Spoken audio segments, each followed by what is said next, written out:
Hello? How's it going? Oh, okay. I was down in the basement of this house I rent, and I was going through a bunch of old stuff, trying to find some stuff. So, Oh, cool. Right on. Well, just a big mess down there, and there's been some floods, and yeah, but it's what I found what I wanted, so it's good. But cool. Dark, scary basement. Sounds fun. yeah. Well, this is another episode of Suburban Rebels broadcast with Chris D, the Flesh Eaters, and Divine Horsemen, and many other delightful things. So what was your life like growing up, and how did you get into punk rock? I grew up in Riverside, California, and I was in high school between 1966 and 1970. Then I started college in Los Angeles at Loyola Marymount University for going to film school there. The fall of 1970, I was like 17. I had started grade school a little early because I was kind of on the cusp of the cutoff. So I was kind of young to start college at that point. But anyway, that's, I always liked that kind of music in high school, even though there wasn't such a thing as punk rock. I mean, there was the equivalent sound-wise, but they weren't calling it punk rock. I mean, there was certainly a lot of the Rolling Stones stuff at the time. Definitely the Stooges. I mean, the Stooges came out in, I think it was 68 or something, and I didn't really discover the Velvet Underground until about 1970 or 71, but I loved them. I loved the MC5. I mean,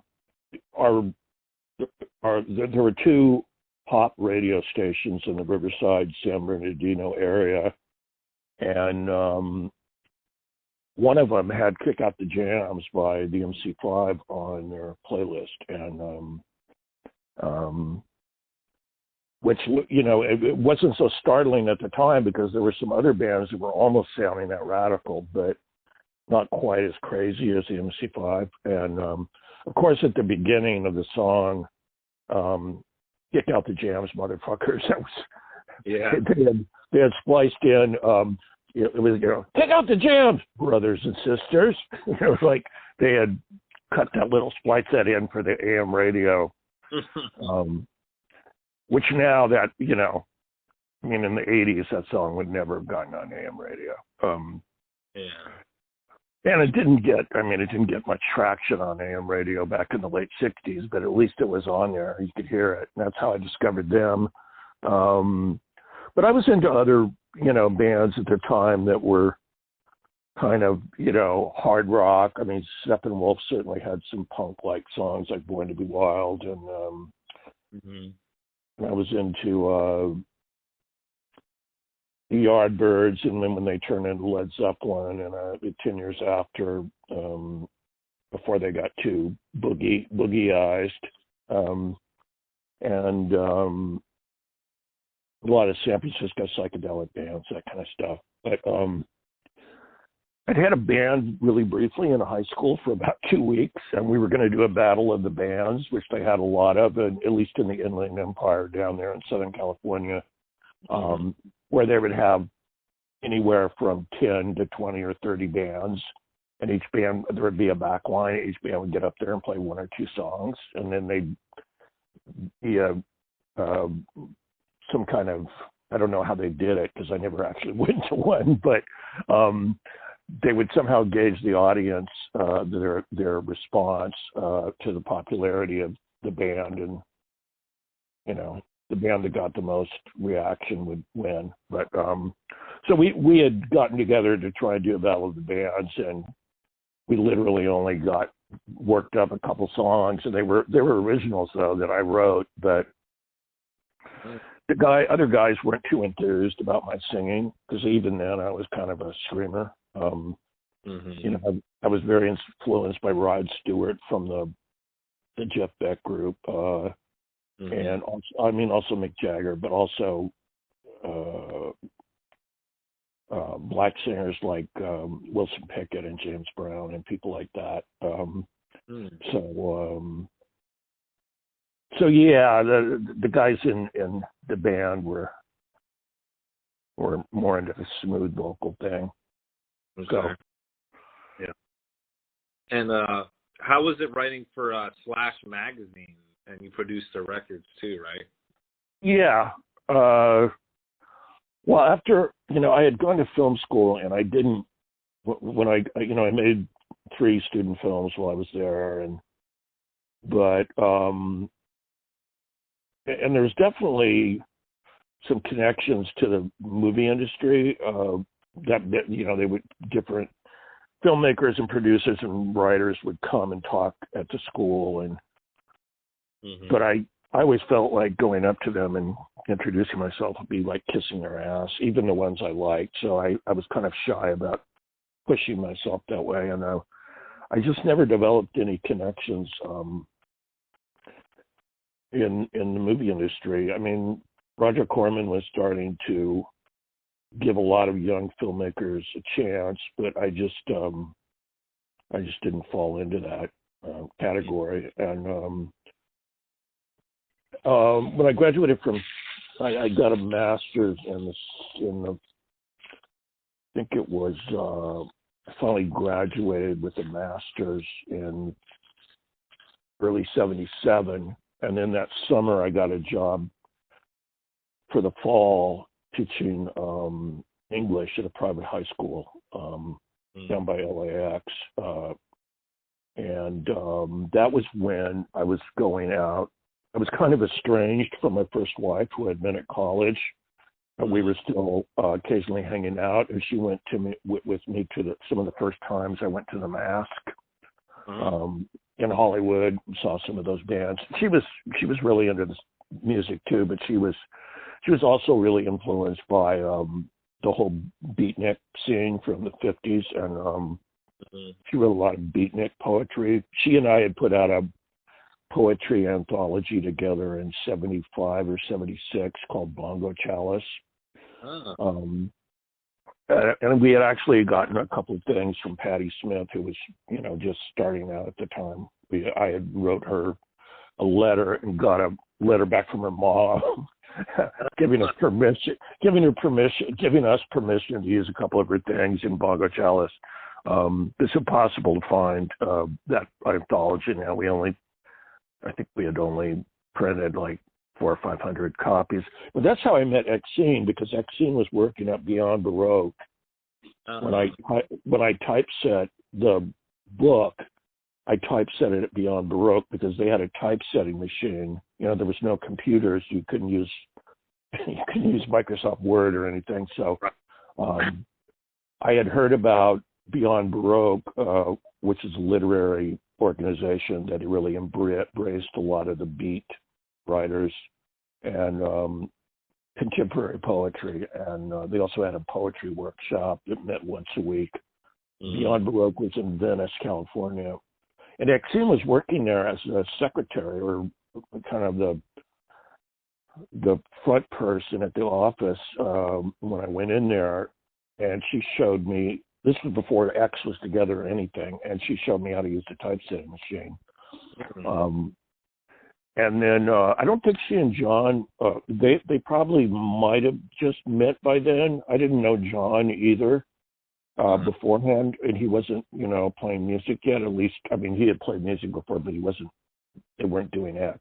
And I met him at a poetry workshop reading because he was going there also. And I only went a few times, never read any of my stuff. I think I heard John read a thing. John Doe, he worked also at Brentano's, which was a bookstore on Wilshire Boulevard in Beverly Hills, which seemed kind of incongruous because he had the spiky hair by then. He'd be wearing a cashmere sweater, but then he'd have the spiky hair. But I was going to the Mask a lot, and I saw X there, and I thought, oh my God, I know those guys. And I went up and talked to him afterwards, and we started becoming friends after that. And by this time, I was with a new girlfriend. My wife and I had got divorced, and Mm-hmm. that new girlfriend Judith was a writer also, and we met Claude in Philly from Slash. I had sent some poetry to Slash magazine. I'd seen the first issue at a bookstore on Santa Monica Boulevard down in West LA. It was kind of the bookstore was called Papa Box, and it was catty corner from the New Art Theater, which is actually still there. It's like a revival movie theater, but Papa Box bookstore's long gone. But they used to have a magazine rack with a lot of alternative poetry stuff and alternative, like the Free Press and stuff like that. But they also had the first issue of Slash, and that's the first time I saw it, and I bought it immediately. And I just got really into it. And I sent some poetry, and I thought, I bet they don't do poetry. And to my surprise, I got a really nice note back from Philomena, who was co-editor along with Claude Bessie Kickboy. They were a couple, and Philly wrote me a really sweet letter and said, we really liked your poetry, but we don't do poetry. Would you like to write some record reviews? And I said, yeah, I'd love to. So I sent him a review. The first one I wrote was the I Gotta Write single by Iggy and Stooges. And then I just gradually started writing more and more for them. And by 79, Judith and I were associate editors because Claude and Philly were getting busier and busier. And Steve Samioff, who had kind of founded the magazine with Claude, he was the publisher, and he also did a lot of the layout. And he and Melanie Nissen, who was his girlfriend, she did a lot of photos for the magazine. I'm sure you're probably seeing a lot of her photos, and I think she had a book come out a year or two ago. Yeah. But they were starting to get a little more disengaged from the magazine, and around 79 is when Bob Biggs came in. He was a friend of Steve's, I believe, and also the others. But Bob Biggs is an artist, and he had some dough, and he infused some money so we could get a decent office, and he kind of took over the magazine, and Steve went on to do some other local publishing stuff, and Claude and Philly moved to England, and Claude still wrote quite a bit in the last issue, which was in 1980, the late fall, early winter of 1980, and that was the only issue I fully did all the editing on. And I did it, during my time there, I did a few interviews with film people, like usually I did them with Judith Bell. I went along with when Judith and another friend of ours, Clarissa, interviewed Paul Schrader, which was in the magazine. And I interviewed Mary Warrenoff, who was in, Eating Raoul and Death Race 2000, and she had been in she had been in a lot of Warhol films like Chelsea Girls, and had moved out here from New York, and I had become friends with her, and I interviewed her. I interviewed Sam Fuller, who was one of my favorite old-time Hollywood directors. His interviews in that last issue. And none of the writers really got paid, but I was getting paid to do all the distribution, which was, I would roll up I'd roll up anywhere from 5 to 10 to 15 issues of Slash and whatever the month's issue was, and send them out to various bookstores and newsstands and record stores across the country that carried them. And that also entailed sending, some people would send in requesting back issues, which we had a bunch of stock on, varying degrees.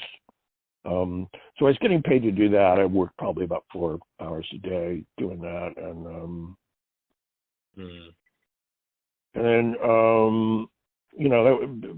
Biggs was contemplating with Claude and another guy, Mark Williams, who was a British writer, who had a lot of input on the early part of Slash magazine, but they had been talking about forming a record company, which became Slash Records. And, they put out the single by the Plugs, which I think was the first single.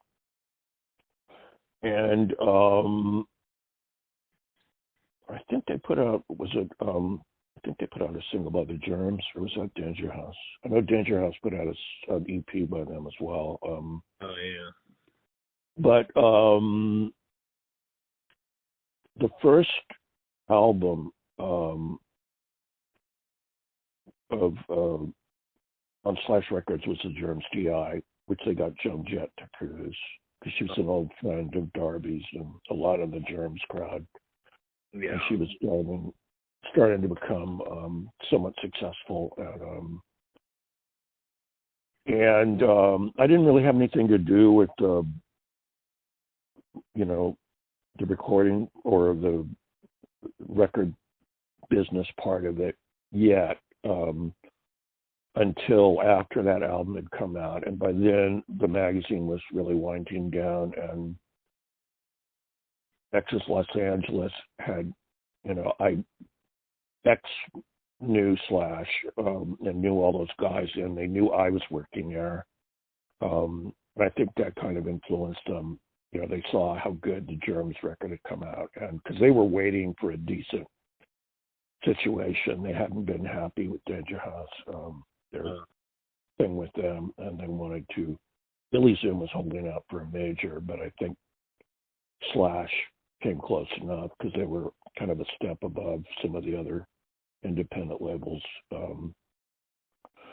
So I was working at the record company by the time their album came out, which was the second release.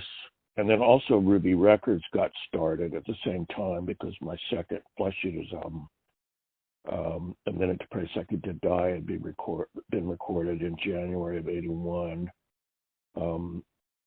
And Bob Biggs decided to establish a even smaller label than Slash, called Ruby Records, which absolutely have virtually no money. But he would be able to take chances on more bands with maybe a little less commercial appeal, or maybe not as well known. But the stipulation was he had to sign off. I could go out and find him, but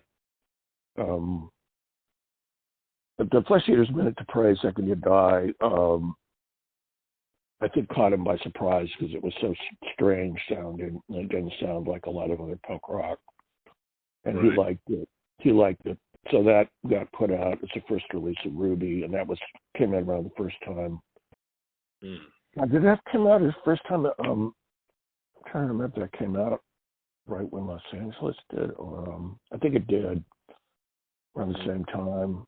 And then first band I brought in there that got signed was the Gun Club, and they had already done 6 tracks with Tito Riva from the Plugs, and the Plugs album, which Slash had been hoping to do with them, never materialized. I don't know the scuttlebutt behind that, if it was the Plugs decided they didn't want to do it or Slash did. I imagine it was probably the Plugs didn't get what they wanted, but they were also having some tumultuous personnel changes, and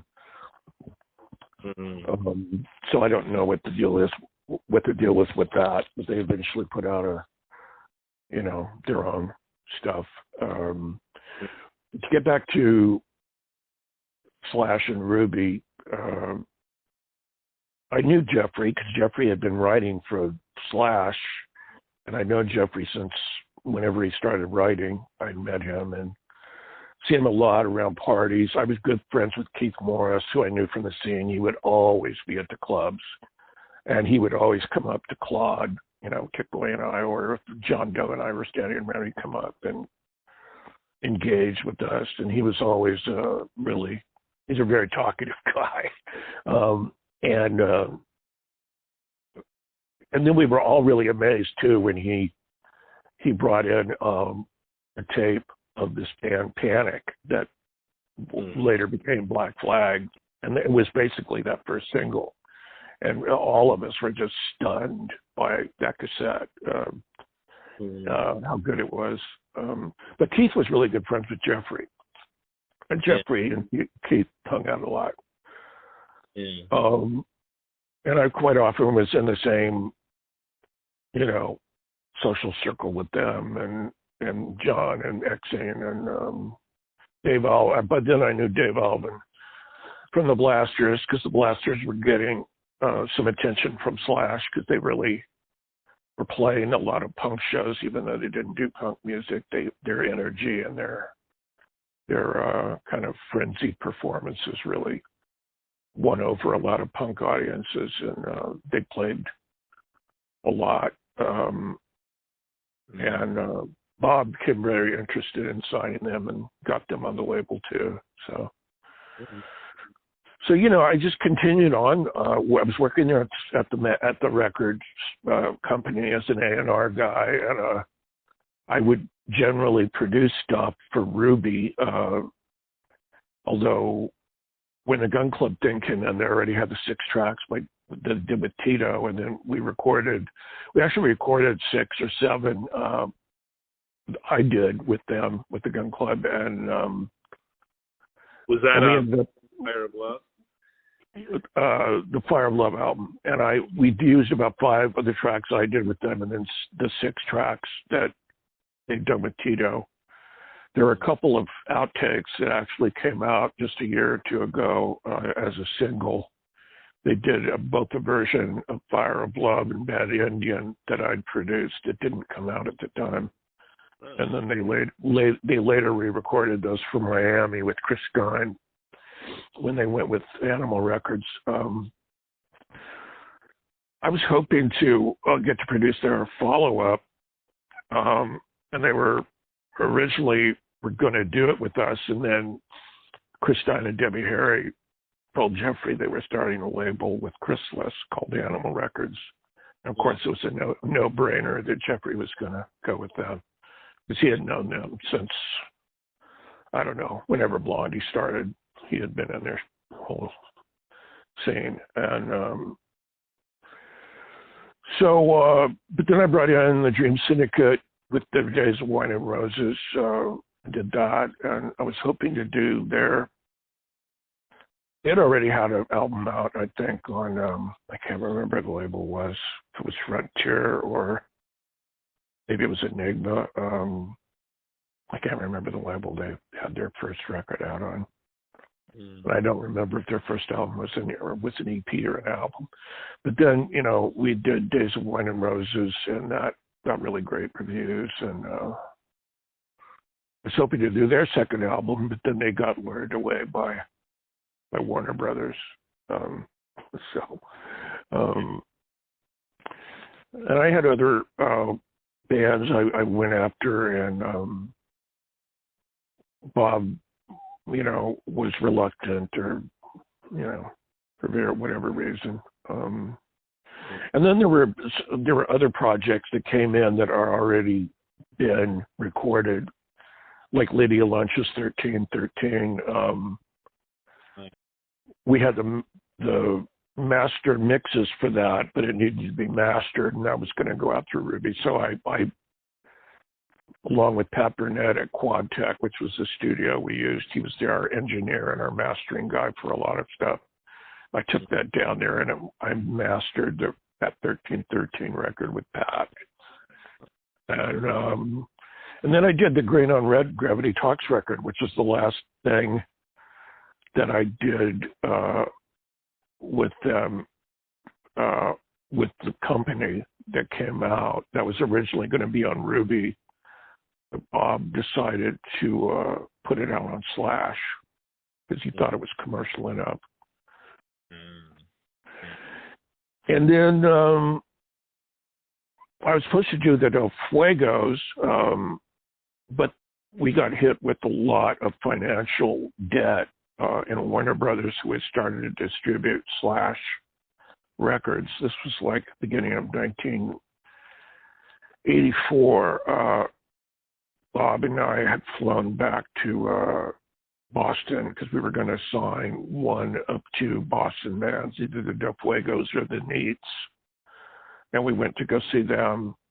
And I even though I loved the Del Fuegos, I thought the Neats were a better fit for what Bob wanted. And I really liked their stuff as well. But Bob decided he wanted to go more with the Del Fuegos. And he signed them, and then about a month before their record was going to go into recording, Warner Brothers withdrew funding for a few months because they weren't sure if they were going to pick Slash up again. And Slash was completely cash poor, and they had to let a couple people go. And since I hadn't brought any real hit records in, and the one other A&R person who had been there less time, Anna, she had brought in the Violent Femmes, who I didn't like their music at all. In fact, I had been the one who said, I really just as soon not put this out, Bob. And he overrode me. And of course, it was a big success with the college radio crowd. But that had been a hit. So, I mean, in terms of indie stuff, it was a hit. Mm-hmm. Yeah. But, and I had also brought in the Misfits, Walk Among Us, and remixed it with Glenn Danzig, but that was not selling yet. That took a couple of years to get some momentum going, and I was gone by the time that started to really sell. And when they were really starting to make a huge inroad commercially. But how was Danzig on that? Pardon me? How was it working with Glenn Danzig on that? It was good. We got. I really liked all their singles, and I always gave them pretty good reviews in Slash. And it's either I had asked them if they had anything, or they may have just unsolicited sent us the album, like rough mixes on a cassette. Okay. And I was the first to listen to it, and I thought the songs were really good, but the drums and the vocals were the loudest, and you could barely hear the guitars. And I went into Bob and I said, this is really, really good. The songs are really good, but the mix is awful. And he thought the mix was terrible too. And I go, why don't we see if they'd be willing to remix it? And because I think there's a really commercial record here. And he said, okay. And so Glenn agreed to come out and he remixed it with me. We did it like in one night at Quadtech with Pep and Nat. I think it would have sounded even better if we'd had a couple more days, but that was all the time we had. We had like literally 12 hours to remix the whole record, which was really pushing it. Yeah. Even back then, when I took less time, it was still rush. We were literally there from 5 or 6 in the evening until the sun came up the next day. So, and Glenn was sleeping on my couch when he came out. And he was really great to get along with when he was by himself. And then when the Misfits came out, around the time the record was going to come out and the whole band came out, they were staying at the Tropicana, and I think it was the Tropicana. And there was just a lot of, what they would call now toxic masculinity going on. A lot of macho, a lot of homophobic stuff. We did a show with them. You probably heard about the show we did with them, and Flesh Eaters did with them in San Francisco. This was the Forever Came Today, Hard Road to Follow lineup of the Flesh Eaters. And I was still working at Slash at the time, and I had booked a show at this place up there, and it was a really cool lineup. It was the Misfits, the Flesh Eaters, this band that was friends with the Misfits called the Undead. Mm-hmm. I think the guy in the band was Sid Terror. Is that the guy? I think he'd been in the Misfits. Yeah, I think so. That sounds familiar. Before them was the Meat Puppets, and then before them was Jodie Foster's Army. So it was really a massive lineup. But the show was super hardcore, and really, it was probably the most hardcore show I've ever been to. And when the Meat Puppets came on, they were kind of starting to do their psychedelic Grateful Dead period, going more for that kind of psychedelic country rock thing. And the hardcore crowd were throwing beer cans at them. That was the other thing about this venue. They weren't taking any precautions. They weren't really carding people. They were underage. It's all age of show, and there were obviously people that were underage that were drinking. They were selling beer, and those back then they had a lot of. You've probably seen them in Repo Man. They had that generic beer can. There were a lot of products that just had cereal on them or beer, and that was some company that was actually doing that. That wasn't just in Repo Man. That was actually a real thing, at least here in Southern California. And they were selling those kind of beers, and they were selling them in cans. They weren't putting them in glass, plastic cups or styrofoam cups. They were just selling beer in beer cans. And there were kids, hardcore kids, that were throwing full beer cans at the band, which is like, dangerous. I mean, you draw blood when you get hit with one of those things, if you get hit in the face or something. And the Meat Puppets wouldn't get off stage. They just kept batting the cans off the stage and went through their set. But that was the show that, luckily we didn't get too much thrown at us. Everybody got stuff thrown at them, but we didn't get too much.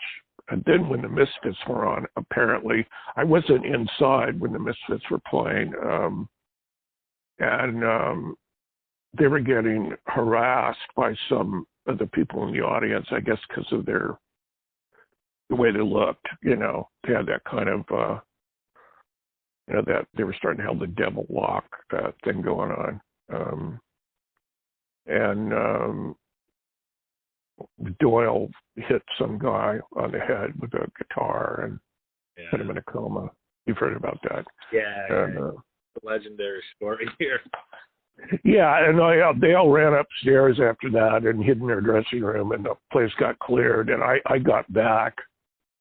I, believe it or not, was over for about half an hour during their set at Brian Gregory's apartment from the Cramp. He wasn't in the Cramps anymore, but he had asked me to come over there for this party, and I thought, I really never got to know him before. It'd be cool to see him. And so I went over there with this girl, and I said, I've got to be back by the end of the Misfits, because I've got to be the one who, goes up to the promoter and gets paid for everybody. I mean, at least for the Misfits and us. And when I got back, people were like running out of the venue. It was like a riot. I walked through the melee, and by then it was almost empty, and the Misfits were upstairs in their dressing room with the door locked. And then, the promoters tried to, they didn't try, they actually ended up paying half of what they owed us because of the riot thing, when it was really, a lot of it was their own fault.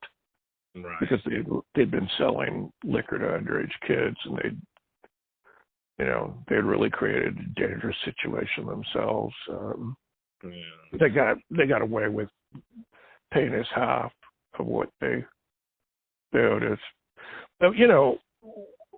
we hadn't gone in the same, we hadn't driven up to San Francisco that day in the same vehicle as the Misfits, but we got up there, the Flesh Eaters got up there around the same time before the show, and it was early for the sound check, or actually maybe we had, I don't even know if we did a sound check, but when we got up there, the Misfits didn't want to rock around or anything, and they're afraid of homos. So we just kind of, the other guys in the Flesh Eaters were already kind of like getting sick of their shit. So it was like, okay, yeah.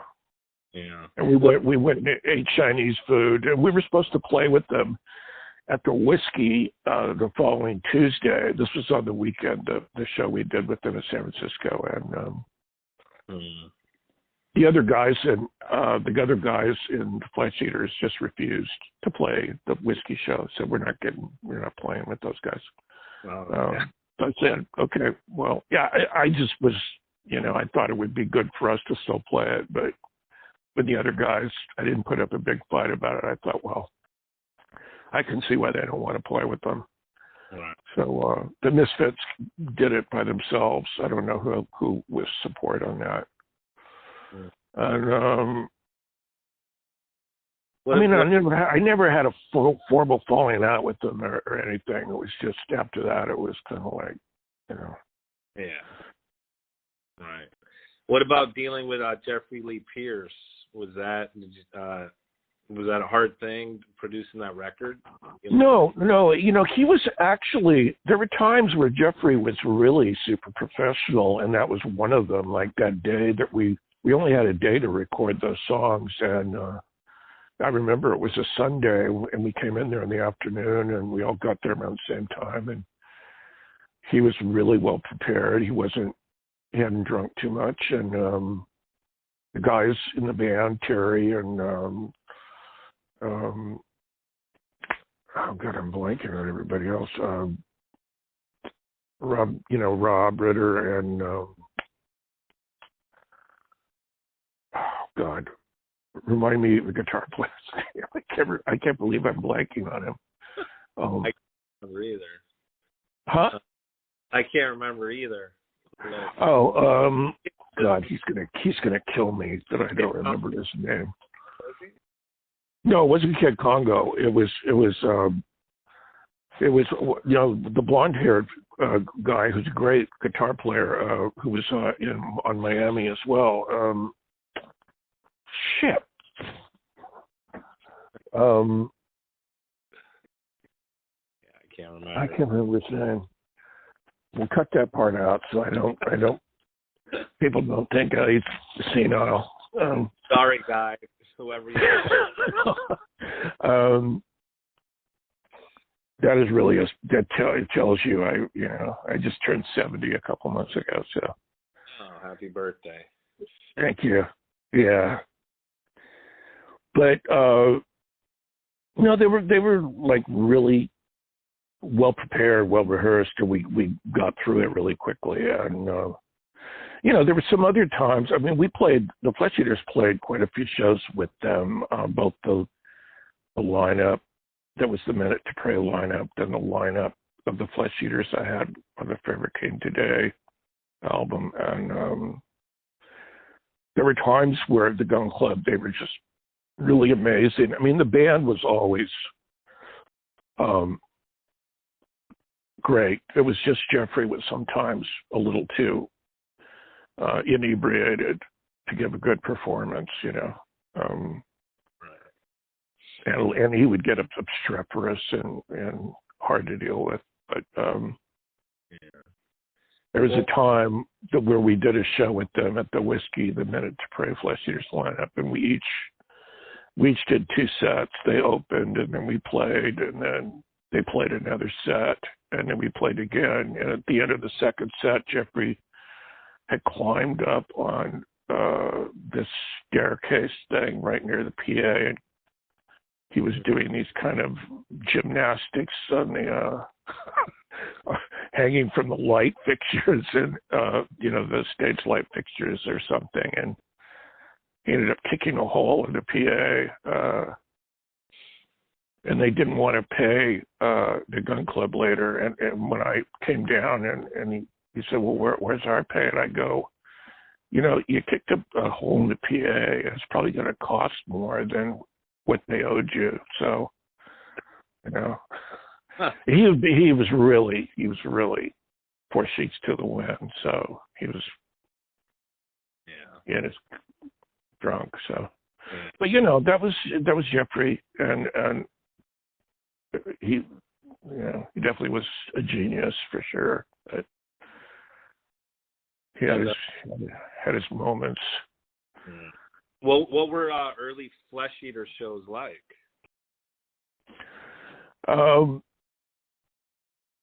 Well, you know, we did. I had done shows where Tito LaRiva from the Plugs had been the guitar player. Those were the first shows I did, and we had played a couple times at the Mask. We had played at a place called Larchmont Hall. We played somewhere out in the valley. We played quite often. We played shows with X and the Alley Cats. That was the two bands we played with the most in the 78, 79 period. And there was about a year I didn't really have a lineup, and I was working. I also had a temporary job at CBS Records in 1979. I was working in their tape library for a year. And I hadn't started working at the, you know, Slash Records wasn't a real company yet, so I wasn't working there yet.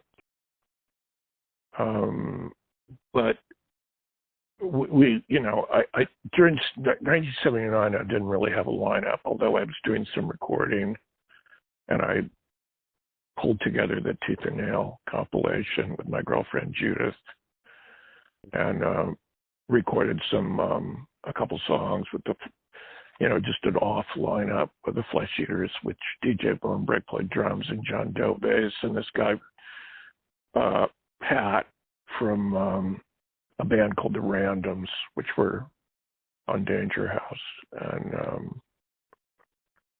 and then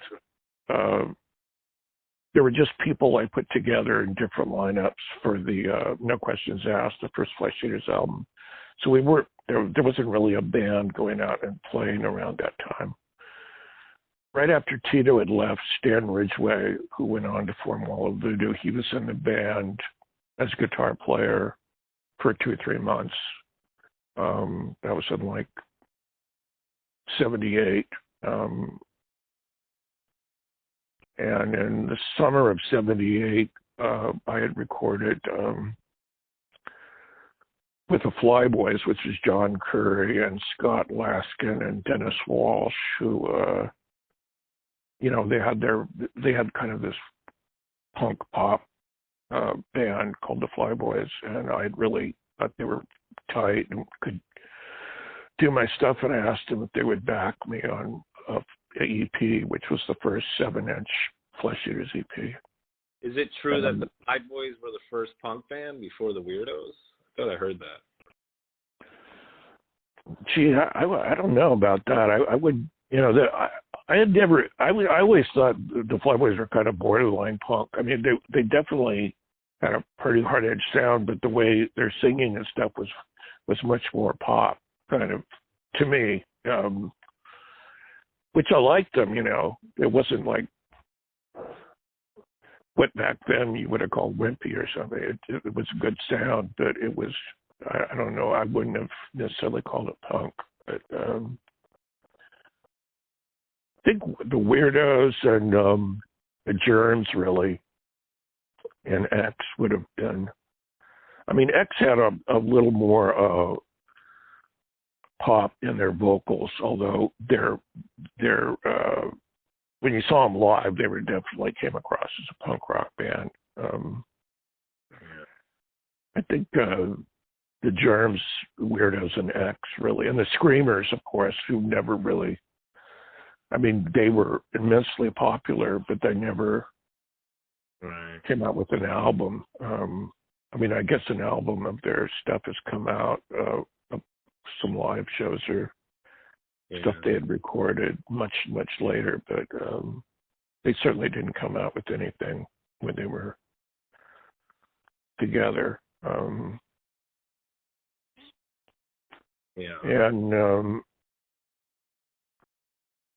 there were so many bands at the time. I mean, DJ Bonebreak had come from a band called The Eyes, which had Joe Ramirez, who was the singer and guitar player, and Charlotte Caffey, who went on to form the Go-Go's with Belinda Carlisle and Margot and Jane Wiedlin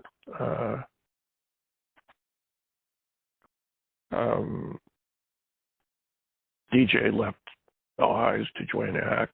X had another drummer before that, this guy Mick Basher, who I saw play with them once or twice because I used to go to their rehearsals and listen to them. My girlfriend Judith and I were friends with them, and we'd go and just sit in and listen to their rehearsals. And I saw him a couple times with that guy, and but he wasn't working out. They ended up getting DJ, who's a phenomenal drummer. Yeah, he's probably one of the best drummers. I mean, he's only gotten better as he's gotten older, and he's played drums on the last two. I've been doing my other band with my ex-wife Julie, Divine Horseman, and DJ played drums on the record, the new Divine Horseman record that we put out in 2021 through In the Red, and then he also played on the next album that's going to be out in October this year, which we actually recorded it last year, but it's been, because of the pressing plant line being so backed up, we were waiting for it to be our turn. So we finally got it. They got it, submitted it to the pressing plant about a month ago, so it'll be out in the fall. Nice. Do you think John Doe and Bonebreak, they bring in their X5 into the band?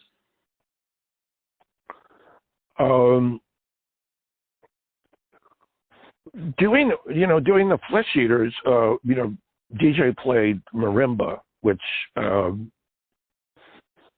really added an unusual kind of texture to the thing, and it really gave more of a primitive feel to the band on the Minute to Pray album. And he still was playing marimba on when we did that I Used to Be Pretty record on Yep Records from 2019. I don't know if I really call it, they are who they are, and they certainly have their own style of playing. I hadn't really played drums or had DJ play drums in any of my music since back in, No Questions Asked. This was the first time he played drums with me, and since 1980 or something, the Divine Horseman records. But he's got a really solid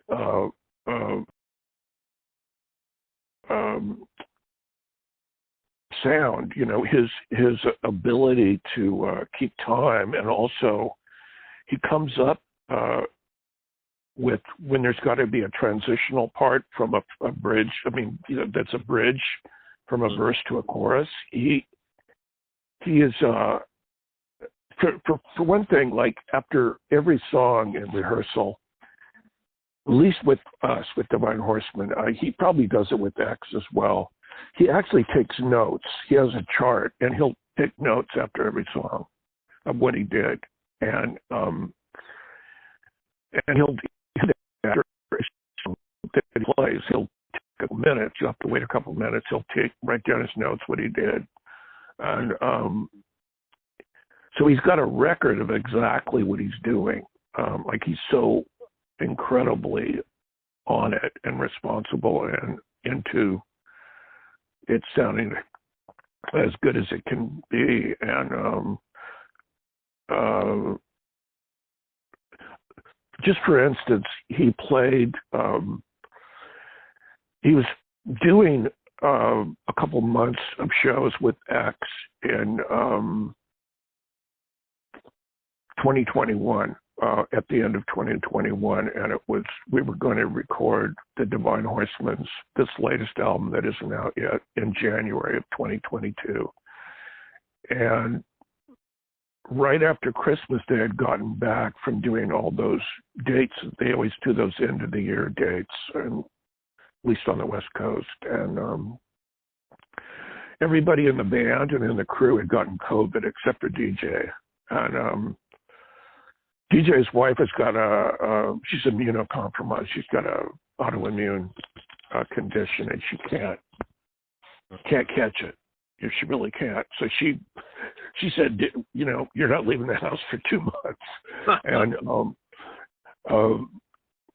so we had to record that album, and DJ was trying to figure out what he was going to do. And we decided to try and do it remotely, where he did his tracks in his, he's got a little studio behind his house. And he ended up miking the drums himself at his house. I didn't go out there or anything. He did everything on his own. Some of the drums he pre-recorded, and we got to actually play in the studio, listening on the headphones to his drum tracks, and it was just like he was in the room with us playing. Wow. We did 16 songs. He did about 6 or 7 songs that way, and then the rest we actually played to a click track, and then he ended up playing the drums after we had already recorded the instrument stuff. But if you listen to the final mixes, you'd never know that he wasn't in the room with us. He just did a perfect job. It's the only time I've ever worked with anybody who's done that. I think Julie has done it a couple times with her solo records during the COVID pandemic, but I hadn't done any remote recording. We also got some remote keyboard stuff from Chris Kakavas, who lives in Germany. Chris Kakavas was the keyboard player in Green on Red, and he had his own band called Junkyard Love, and then he's also played with the Dream Syndicate a lot when they toured Europe, and I think he had even maybe toured with them a few years ago over here in the U.S. Oh. But he lives in Germany, so he did his tracks remotely too. We'd send him the rough mixes after we'd recorded them. And then he had already had rough versions of the song, so he knew what he was going to play, and he'd get them back to me within a couple days. And whatever he did, I mean, he did a great job. So that worked out really well. And that was still like during the last surge of COVID. I mean, I think, the last surge was kind of in that spring of 2022. And anyway. What about, do you think the plugs and the blasters also come out in the Flesh Eater sound? You can really hear it with Tito on the No Questions Asked CD that Atavistic put out in 2005 or so. I had added in, there were 3 songs that we recorded with Tito, they were 3 of the 4 songs I recorded with the Flyboy guys, but this was before that, and I hadn't used them because I wanted to get a band I was actually going to go out and play with. The Flyboys actually played some live gigs with me after that EP came out. We did some shows in LA and also some shows in San Francisco at the Mabue in late 78 after that EP had come up. But on the CD of No Questions Asked, I added in those. I still had mixes of those songs we did with Tito, and we put them on there, and you can really tell the difference between his approach and the Flyboys sound. And Joe Nannini was on drums on those Tito tracks. Joe Nannini was the last drummer we'd had with Tito. Okay. And he went on to the Wall of Voodoo thing too. Yeah. But, Yeah. Do you think Los Angeles like shapes your sound and the band's identity? I don't know. That's hard for me to say. I think that might be true of more of some of the other bands. I mean, you can really kind of hear it in the Blasters. I don't know if the Flesh Eaters, I'd really say that. You know, and X too. When you think about it, X, both Exene and John were born in Illinois.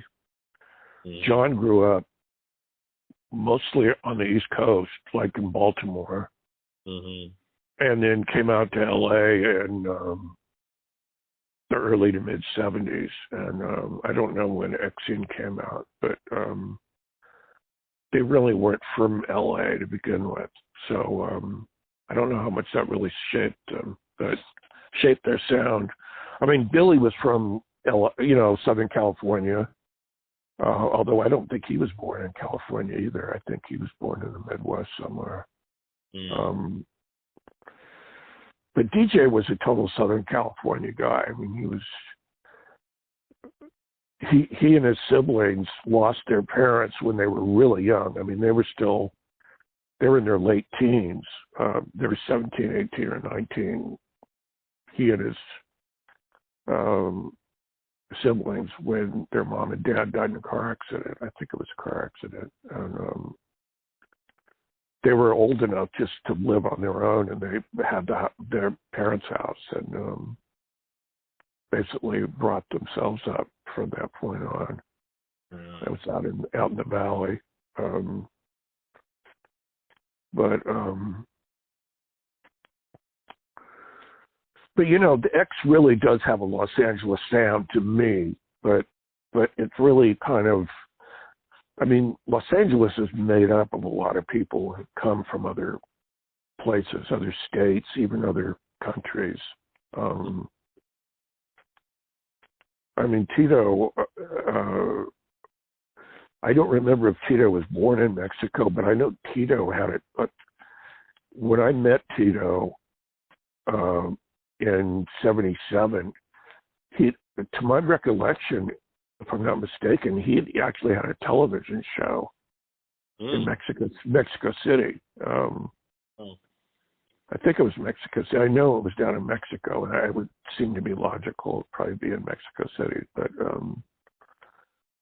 so he was kind of a prodigy in a way, and he was starting from scratch when he came to LA in terms of music goes. What do you think was so magical about the early LA punk scene?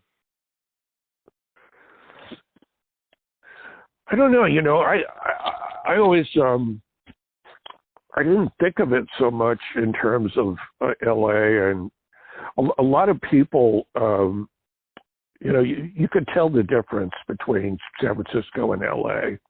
You know, and you had Search and Destroy magazine, and you had Slash magazine in LA. You had, this is the way I was able to tell differences, is just in the style of how people wrote about the music. Like Slash had a kind of a different sensibility than folks in San Francisco, and also people on the East Coast. Like I'm good friends with Andy Schwartz, who was editor and publisher of New York Rocker for quite a while, and he had started it with Alan Betrock, who had done it, you know. And there were people that were affiliated with Cream in Detroit, Cream magazine, that had been around for quite a while, for several years before Slash and New York Rocker. And there was another great magazine that didn't ever get as high a profile as New York Rocker, but it came out. It was on the stands for a while, called Boston Rock. It was like a news tabloid, like New York Rocker or like Slash. It was kind of in that you know, on newsprint, although it looked like a magazine, but it was folded together like, even though it looked like a magazine, it was folded together more like a newspaper would be with, you know, newsprint and that kind of paper. And, you know, there's been some other fanzines in Southern California. There've been like Backdoor Man, and in New York there've been Punk. And people like John Holmstrom and Legs McNeil back in New York, and then Greg Shaw with Bump magazine, and Fast Freddy and some of the other folks I knew who wrote for Backdoor Man, and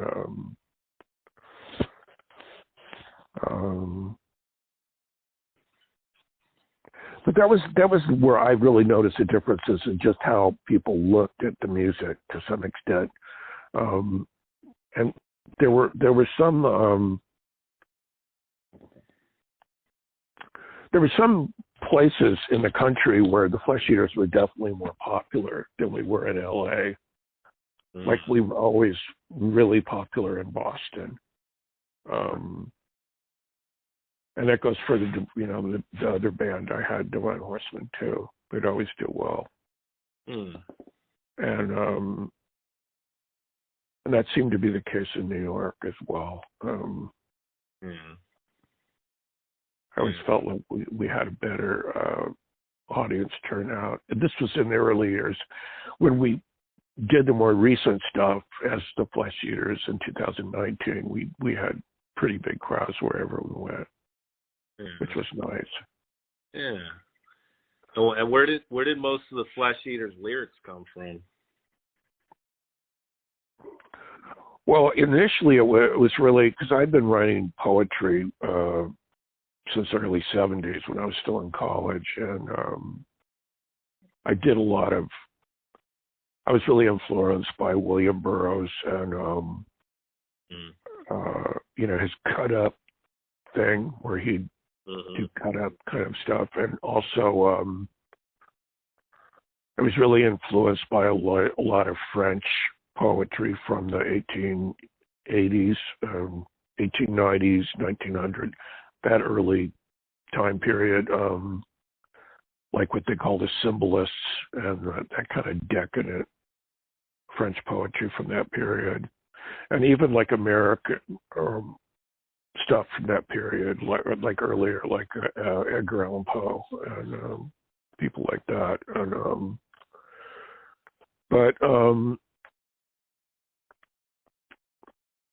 So I kind of had that background, and I read a lot.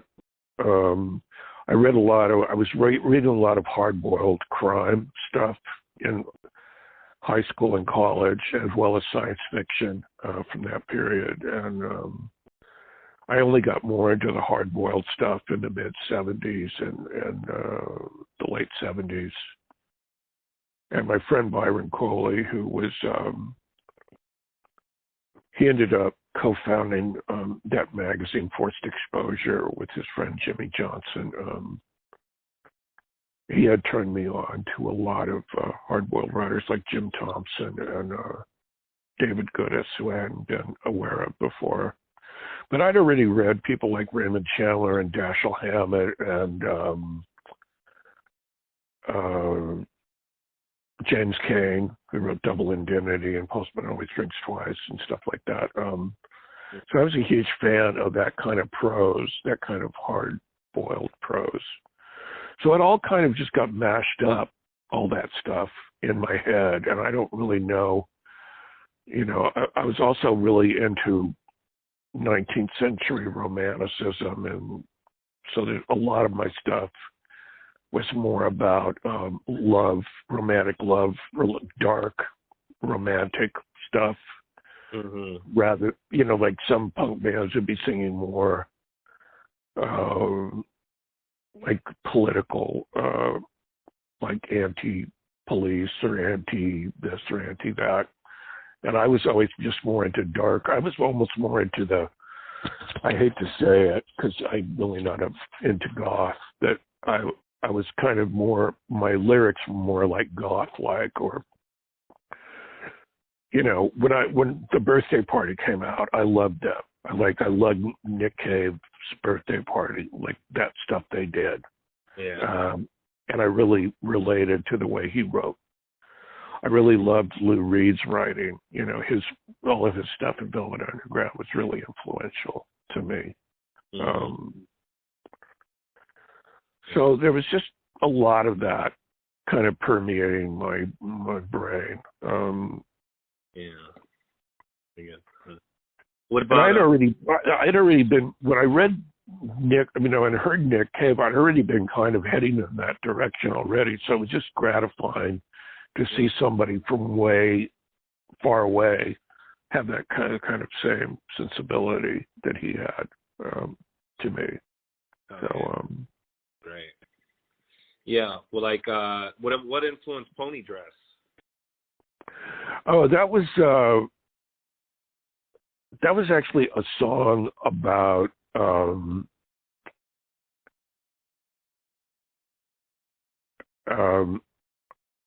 my girlfriend at the time, Judith, but it didn't really have anything to do.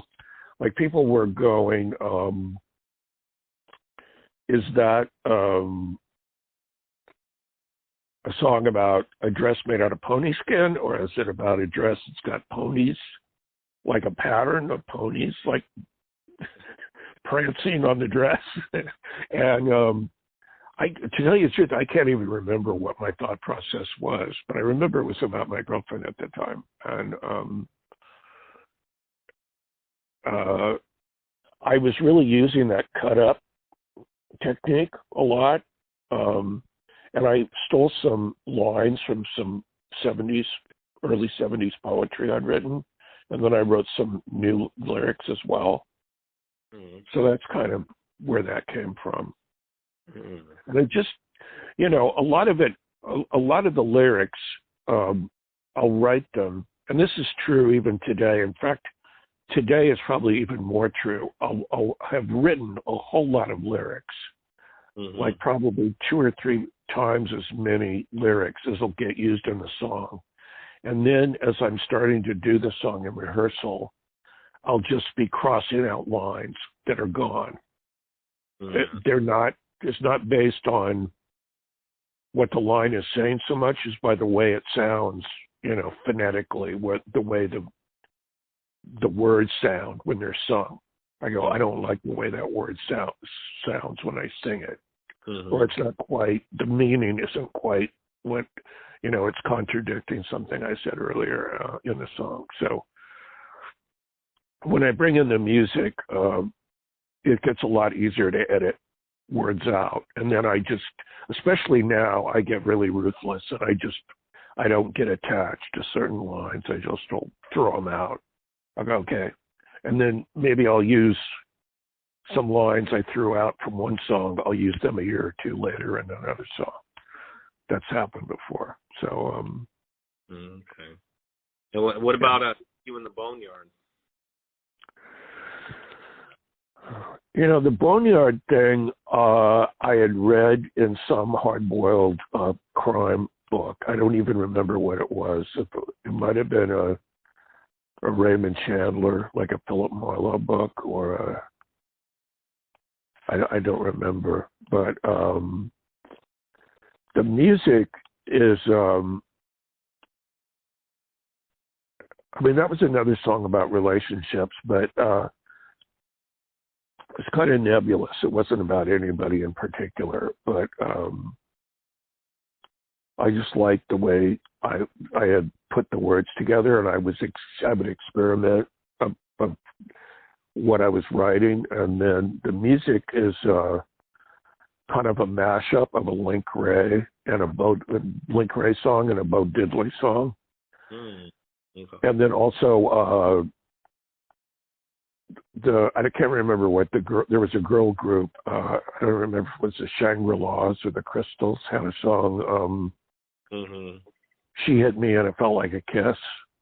Mm-hmm. So I took that line and No, it was like their line was, he hit me. Like a guy hit me, my boyfriend hit me, and it felt like a kiss. So I turned it around gender-wise and made it a girl hit me. She hit me, and it felt like a kiss. So that I kind of stole from that. So it's always kind of a mashup when I'm doing songwriting. I'll get ideas from all kinds of different stuff. Yeah. And a lot of the times, the more I sit with something, the more ideas come to how to like alter it and change it and make it better. Somebody I really relate to that way is when I've heard David Lynch talk about how he makes movies and how he gets his ideas, really struck a chord with me, because he doesn't try and force anything, and he lets just stuff come to him, and he sits with stuff, and he'll be just kind of daydreaming, and stuff will come to him, and it'll fit in to what he's doing. And I've had a lot of that happen to me recently, where I'll be thinking like I've got to we have to shoot 3 videos for Divine Horseman's new album in May. We have to shoot them in May.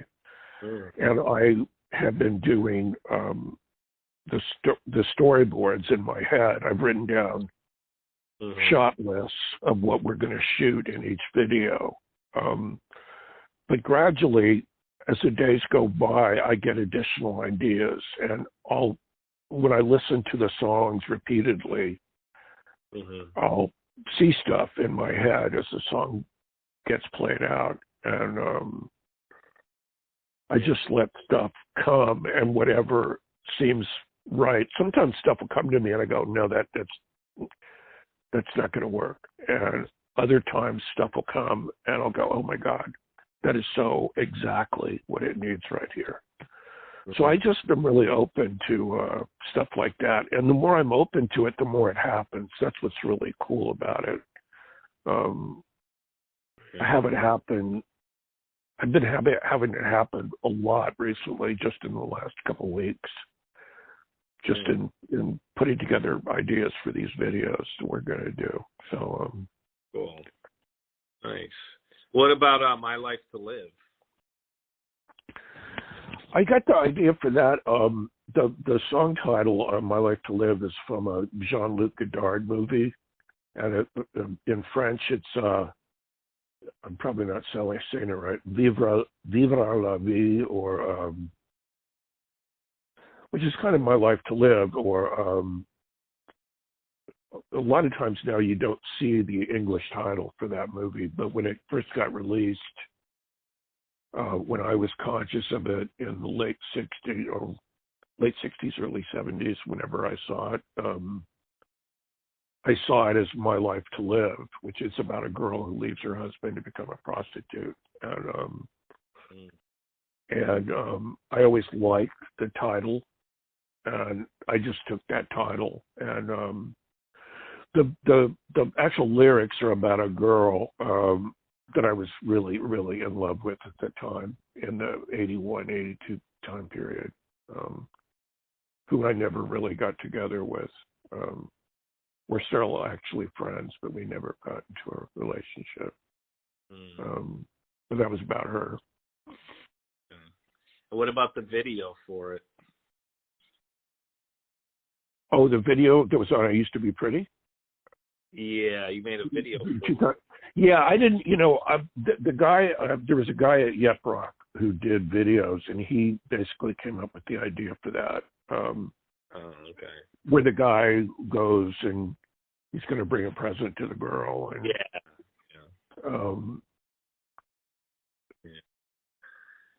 I suggested, like, when he sent me a rough, I was super busy at the time, and he sent me a rough cut of it, and I suggested him he needed to put a scene in there where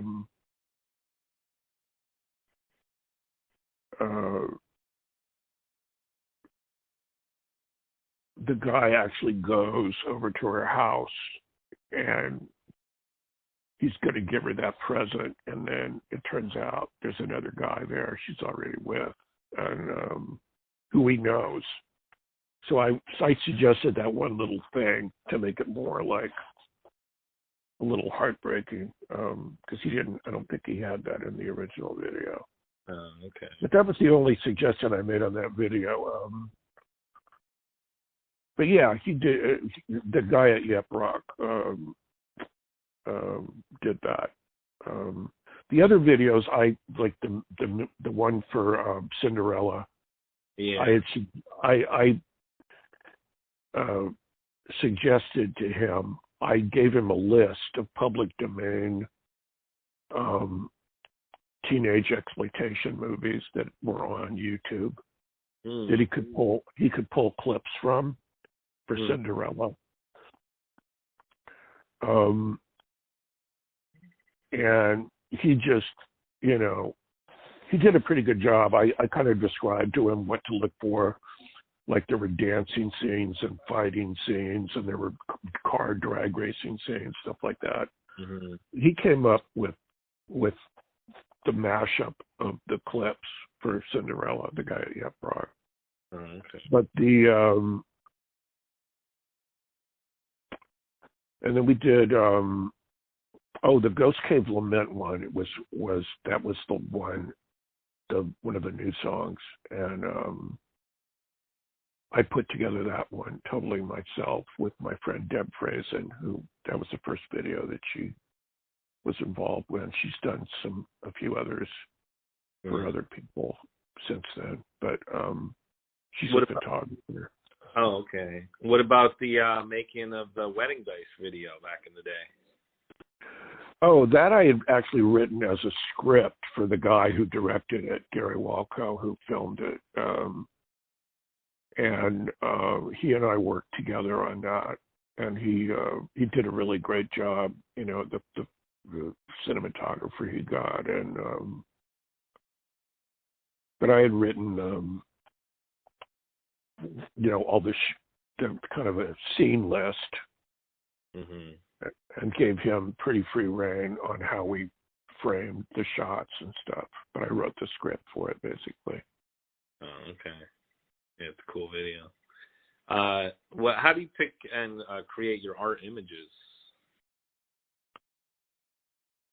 What do you mean as far as what like cover art? And yeah, does your obsession with film noir maybe influence? Yeah, I mean there's just so much. I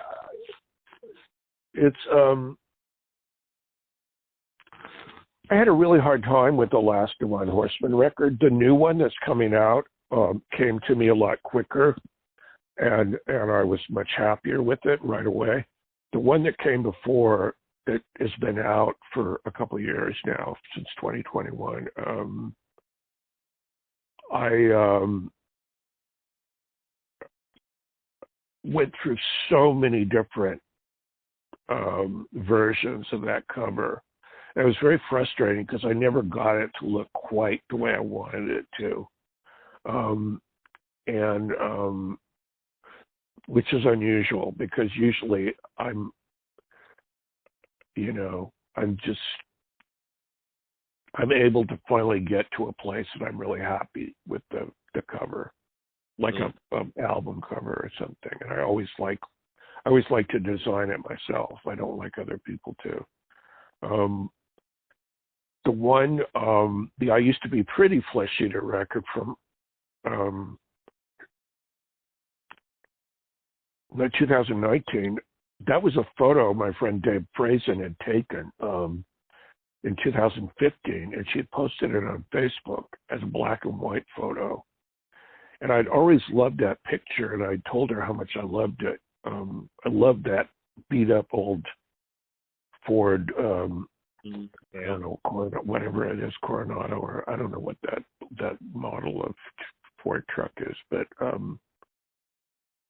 I loved that somebody had spray painted I Used to Be Pretty. I don't know if it was the owner or some graffiti person had tagged the truck, but I had seen that truck before she shot the picture of it. It was sitting in the same parking place on Silver Lake Boulevard in that Silver Lake area for months. And there were, you know, I went by it about 4 or 5 times within a period of months. I kept seeing it there. And then Deb, independently of me, had taken a picture. She had seen it and taken a picture of it and posted it. And I told her how much I loved it and how much I loved that image. And then when it came time to do that record, I thought of that picture, and I thought, oh my God! And it says I used to be pretty, and we're a bunch of old fucks now. And I go, that's the perfect title for the album. And I thought it would be kind of funny, like we weren't taking ourselves too seriously. I used to be pretty. And it was on an old beat-up truck, which I love old muscle cars from that period, you know, when that truck was made. And the fact that it was all corroded and never no hubcaps on it. And then when I was putting the cover together, I actually put it together as a black and white cover first. And then Deb told me on the phone, she goes, oh, you know, I've got a color photo that I did of that as well. Do you want to see that? And I go, oh, yeah, show me the color one. So I did using a color one for that. But yeah, so it's different. There's just different things that come up. And sometimes I'll remember something that I saw and I go, oh my God, this would be perfect for this song, for a video or for album cover or whatever, you know. Other times I'll really like be looking for stuff and I'll be picking out images to make into a collage, or like that's kind of what happened with the new album that's coming out. It's a collage of images both from film and also from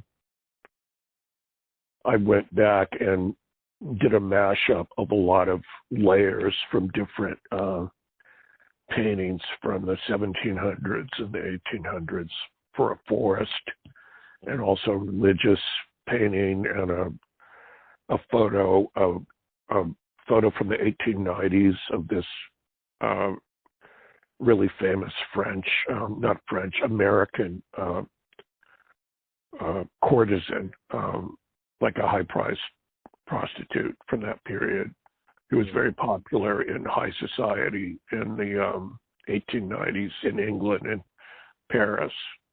There's a photo of her in that forest setting, and a kneeling saint with a horse's head, and then a picture of a guy with a cigarette in his mouth up close in the left-hand corner. There's a photo of this young Alain Delon, who's a French movie actor, back from when he was young in the early 60s. Yeah. I don't, you know, sometimes things just come to me and I don't know where they come from, and then other times I can point out exactly where I've got certain stuff. Yeah. No, there's no real rule. I just let my imagination run with stuff. Yeah. And who's Miss Muerte? You know, Miss Muerte is, I got that song title from a French-Spanish horror film by that director, Jess Franco, who, I don't know if you're familiar with him. He did literally hundreds of movies in the 60s. He eventually started to do porno movies in the 80s, but in the 60s and 70s, he was still making kind of horror movies and tongue-in-cheek spy movies, and they were all like really colorful and kind of crazy genre movies, like either horror movies or spy movies or detective movies. And there was one movie he made called, it was called Diabolical Dr. Z. in the United States. It was in black and white, and it was a horror film. And in France and Spain, it was called Miss Muerte. And I think in Italy it was called something else. And I don't know what it was. A lot of those movies had different titles in different countries. So, but I always loved that Miss Muerte, and I saw some photos with the promo title Miss Muerte, and that always stuck with me. So I just swiped that the Miss Muerte thing for that. Okay. What was the wildest flesh eater show, you think?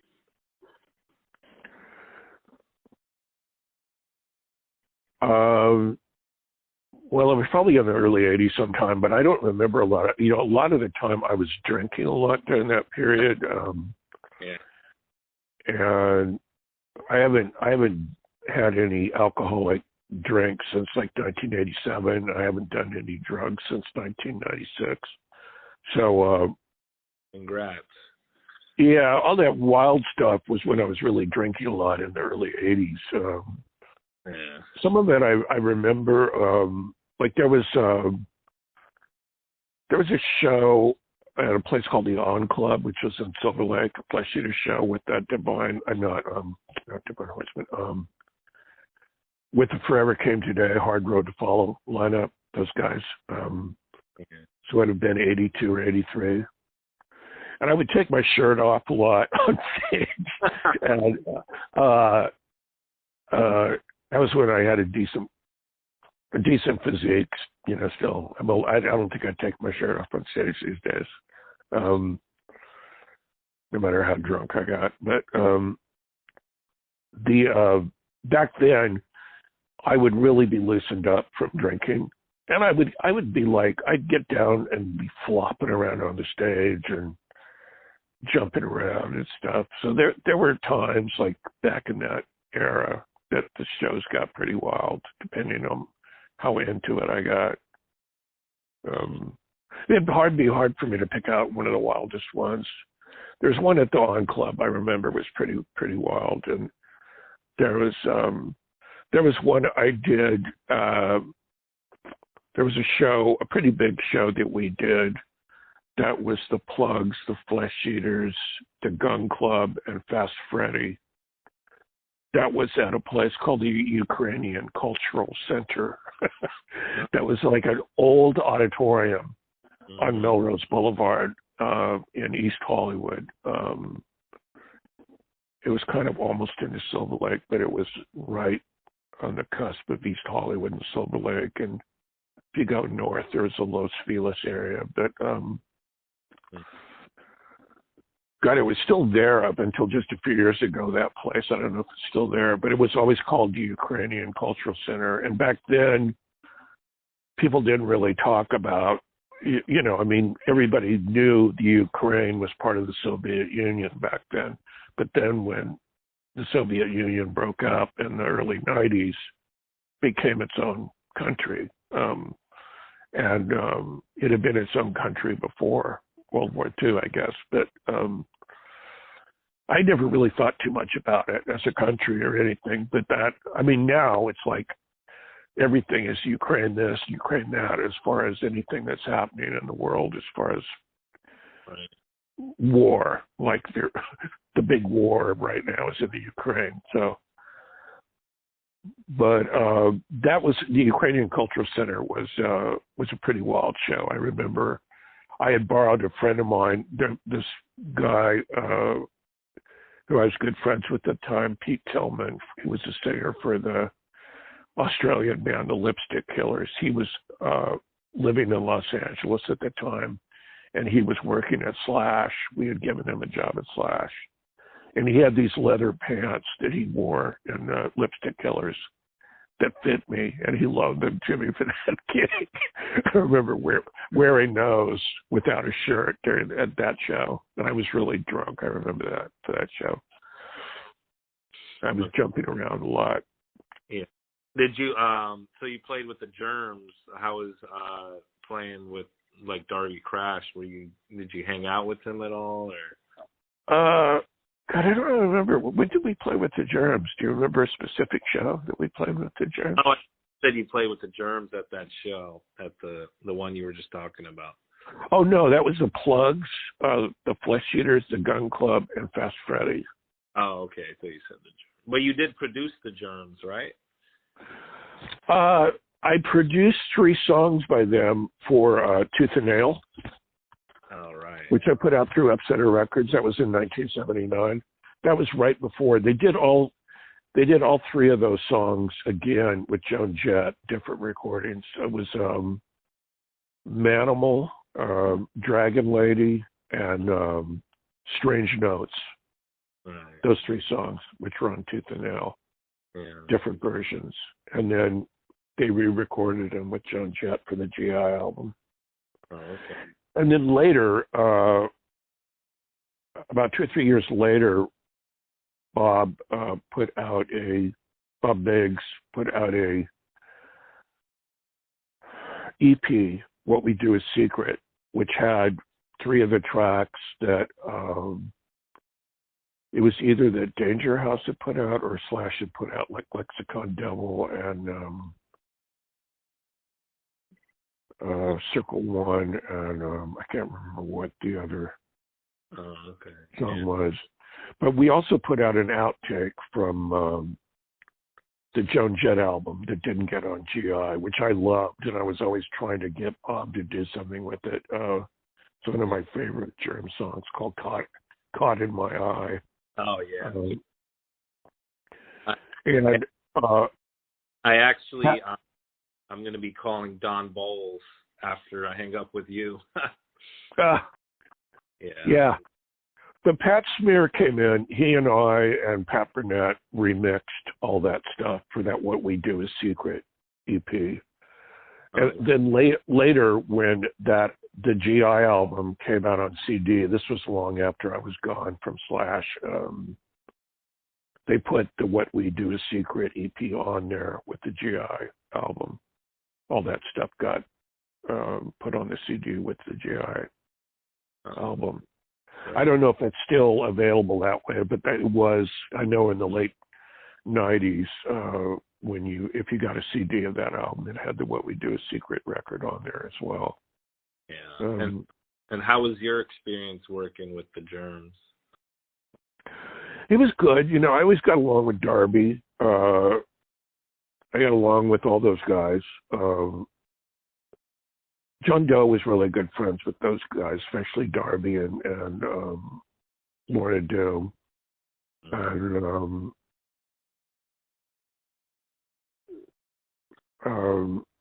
they were just on that initial scene, I didn't get as fucked up as Darby really got fucked up a lot, in terms of like on stage and stuff. And I never really there was 1 or 2 times I was probably as wasted as him on stage, but not, he was that way about half the time. He was a lot like Jeffrey that way, where he would really get wasted on stage. Yeah. And I did that a little bit, but not quite as much as those guys. Oh, yeah. Don's been telling me some stories. Yeah, Darby was super intelligent guy, and he read a lot, and the last time I saw him was at a party at Bob Biggs' house when Bob was married to Penelope Spheris. It was in Laurel Canyon, the house that Penelope had in Laurel Canyon, and Darby was there, a bunch of other people. It was really low-key party. It was just like people were sitting around on the floor and having drinks and talking and playing music. It wasn't like a loud, crazy party. It was pretty laid back, and there were about 9 or 10 people there. And but I remember talking to Darby, and he was really sober. He was drinking, but he was comparatively sober, and he was talking about going into a Buddhist monastery and stuff.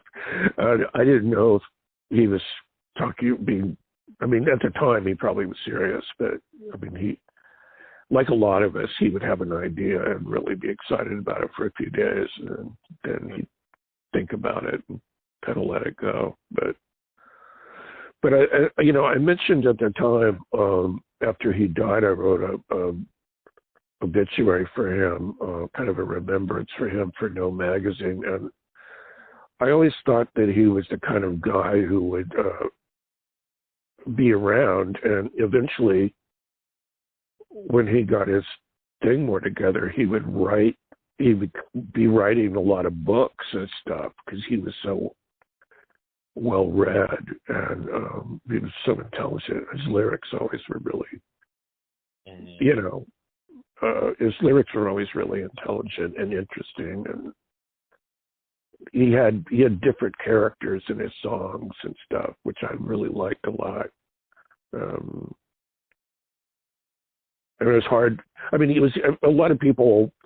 It was hard for them to understand my words because the way I sang in the early days. But Darby was even more so that way. Yeah. A lot of people, you really couldn't tell what he was saying unless you read the lyrics, and then you go, "Oh my God, this guy's a great lyric writer." Yeah. Yeah. I feel like the punk rock, makes people wilder than they really are. Some of them. Well, yeah, it's really a license because I was always like, unless I had been drinking, when I was drinking, I really wasn't shy anymore. That's why I drank, was, I'd have more, kind of false courage with chicks and, going out and introducing myself or flirting and stuff. But if I wasn't drinking, I mean, Darby, I think, was kind of a shy person as well. And I think a lot of us at that point were. And when we drank, we really drank to kind of let go and let loose. Yeah. Oh, what movies have you been in? What movies? Yeah.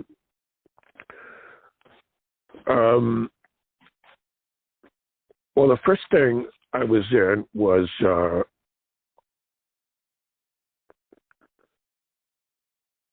Border Radio, which Allison Anders and her boyfriend at the time, Kurt Voss, and Dean Litt, who was a cinematographer, they came to a show. I think it was a Divine Horseman show.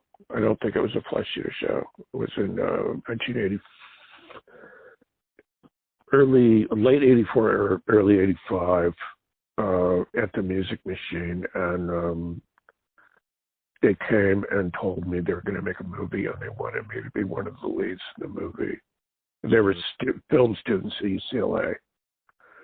And I said, well, yeah, give me the script. And I read the script and I thought it was good. And at the time, the film was a lot darker. It was a lot more kind of film noirish. And Luana Anders, who's Allison Anders' sister, who played my wife in the movie, she was in this original version too, but she ended up getting murdered by the roadie guy, by Chris Scheer. And that was one of the things that originally attracted me, was kind of as a modern film noir, but they worked in the music aspect of it. And I didn't know if it was going to come together or not. I mean,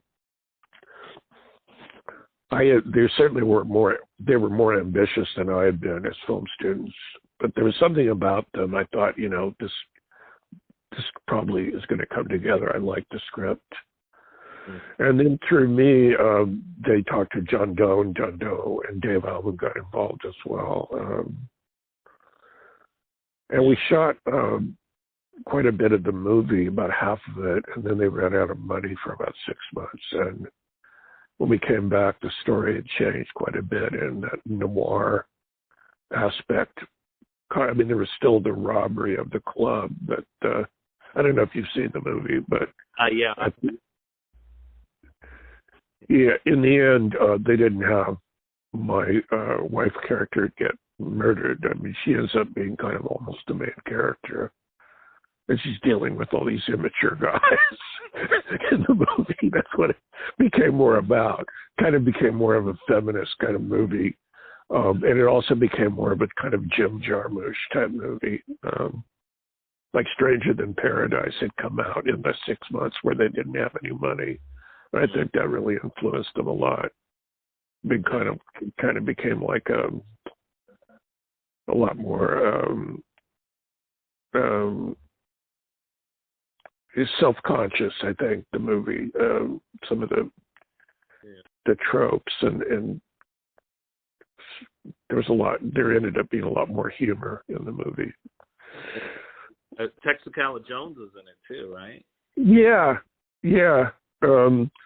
She was in that whole circle, and they knew her, and I thought she was a great choice for the babysitter. She's perfect. And we all, I was friends with her, and John Doe was friends with her, all those guys.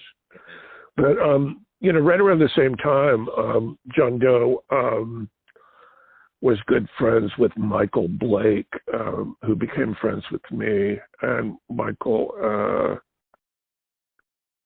had written some screenplays that had not been produced.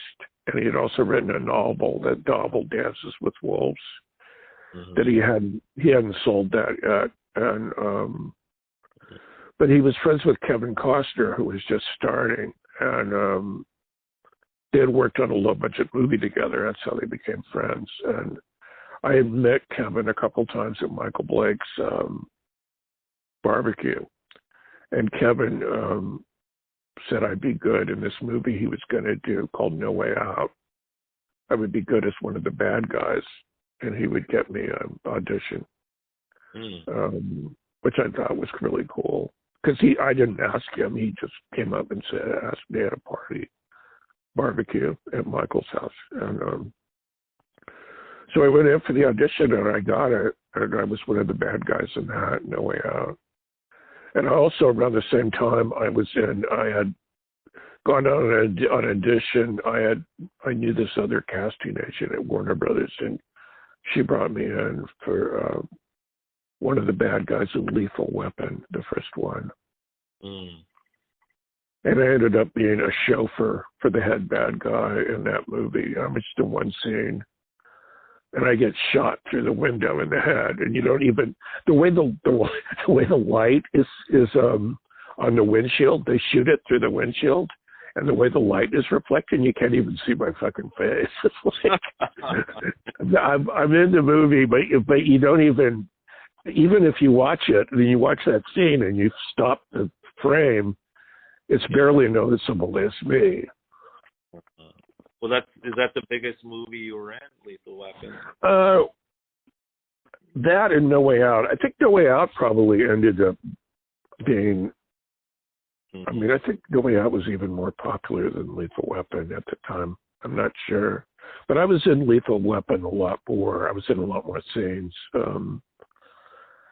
And then, I kept going out on auditions, but I wasn't really getting anything. And around that time in late '87, I was strung out, and Julie and I, our marriage split up, and Divine Horseman split up. And that was because she got clean, and I couldn't do it at the time. But I still was making music after that, between '87 and '96. But and I was still going out on auditions, '87, '88, '89. I get calls, and I just wasn't getting the parts. There were a couple of casting directors that really liked me, but I just never was exactly right. And they'd find somebody who was slightly better. So, and I didn't really get anything again until I went out for a part in 2000 or 2001. A friend of mine, Shepard, was the line producer on a movie, and I auditioned for a part in this low-budget movie he was producing, and I didn't get the part, but then a couple days before they were going to shoot, the guy they had picked dropped out, and I was the next choice, so I got in on that, and I was in that movie. It was called Double Deception. It's like a low budget crime film from the early 2000s. I played a lawyer who was a lawyer to this millionaire Japanese businessman who lives in Malibu, and his daughter has been kidnapped by these criminals. Had a really cool cast, but I didn't get to, like, James Russo was the main bad guy. I don't know if you know who he is, but he was in a lot of stuff in the 80s and 90s. Sounds familiar. James Russo, if you look his filmography up, you'll see a lot of his, like I'm on IMDb, but I didn't have any scenes with him. And Udo Kier, who you may have heard of, is also in the movie. He was another bad guy, but I didn't have any scenes with him either. Udo Kier was in a Flesh for Frankenstein, that Andy Warhol version, and Andy Warhol's Dracula, and he was also in Suspiria, and he was in a lot of Euro films, but then he moved to America, and he was in a lot of, like, he was in My Private Idaho by Gus Van Sant. But he's had a small part as one of the bad guys in this movie. And then seems like I had a part in something else. I don't remember though. I haven't really pursued it since that early. Oh, I just had a part last May in the movie Off. The band Off. Yeah. It did a movie for LSD. Oh, cool. I'm one of the bad guys in that. I'm one of the main bad guys in that film. David Yao is the main. I like David Yao from Jesus Lizard and Flipper is the main good alien, and I'm the main one of the main bad aliens.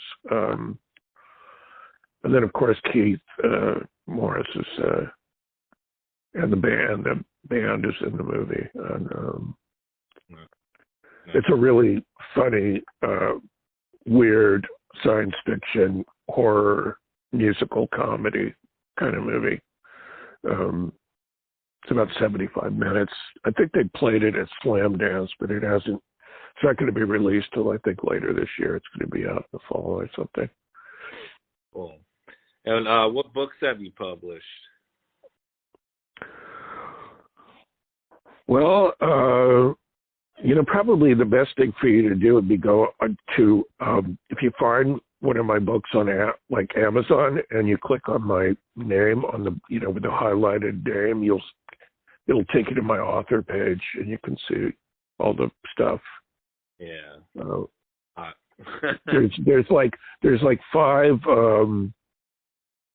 novels and one short story collection, and then there's a big, huge 800-page encyclopedia of Japanese gangster films. Oh, wow. Called Gun and Sword. There's my Writing for Slash book it's about 350 pages. It's all my writing for Slash. It just came out, and I just put that out last October. Oh, wow. Yeah. I'm working on another film book, although I don't know when that's going to come out. I'm so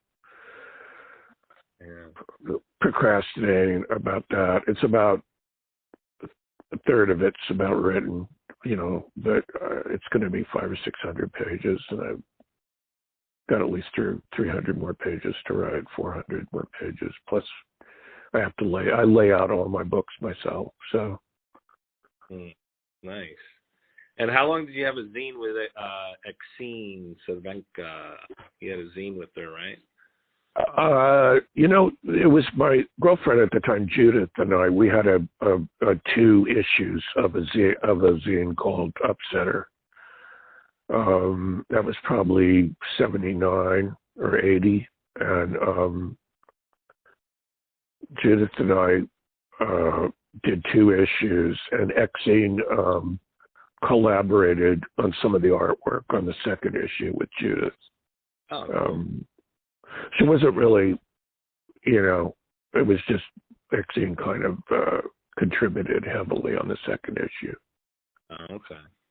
But that was more my and Judith's thing. We only put out 2 issues. It was a smaller fanzine. It was like kind of digest size, and we did it on Xerox and folded the pages and stapled them in the middle. Cool. Yeah. I do mine usually. And why'd you choose the Ramones song? I don't want to go down to the basement at all. For that compilation, originally I wanted to do "You Should Never Have Opened That Door," but somebody else was already doing it, some other band for that compilation. So that was "I Don't Want to Go Down in the Basement." That was the second song. Oh, okay. That was the second choice for me. Yeah. Nobody was doing that one yet, so nice. we did that one. Did you ever hang out with the Ramones or anything like that? No, I never got to meet them. But a bunch of my New York friends did, but I don't really, never really was in any of that circle or anything. I never met any of the folks in Blondie either, or any of those New York bands. Mm-hmm. Misfits was about the only band, and and some of the bands from Boston. I was always more in touch with people in Boston than I was in New York. Yeah. So, yeah, Misfits is New Jersey, where I'm from. yeah. And what about? One of the, I'll tell you, one of the best Flesh Eater shows ever was in 1982 with the Forever Came Today lineup, and we played at Maxwell's in Hoboken.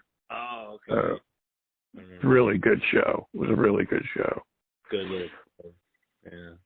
And what about Divine Horsemen? How are they different from Flesh Eaters, you think?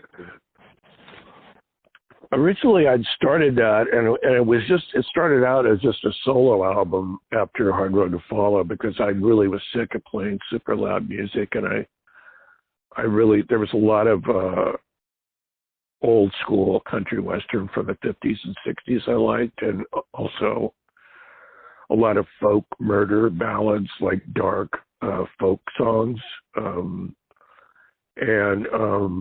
I had bought a book called American Murder Ballads from the 1800s, which I went over and just kind of absorbed a lot of that stuff. But I wanted to do more of an acoustic kind of album, and just to see if I could do that kind of thing. And it really wasn't that influenced by any punk stuff. I mean, some of the songs, like there was a song Sanctuary on there, which I brought in Texacala from Texan Horseheads. Did a duet on the Time Stand Still. That was the first Divine Horseman record. But it was Chris D / Divine Horseman.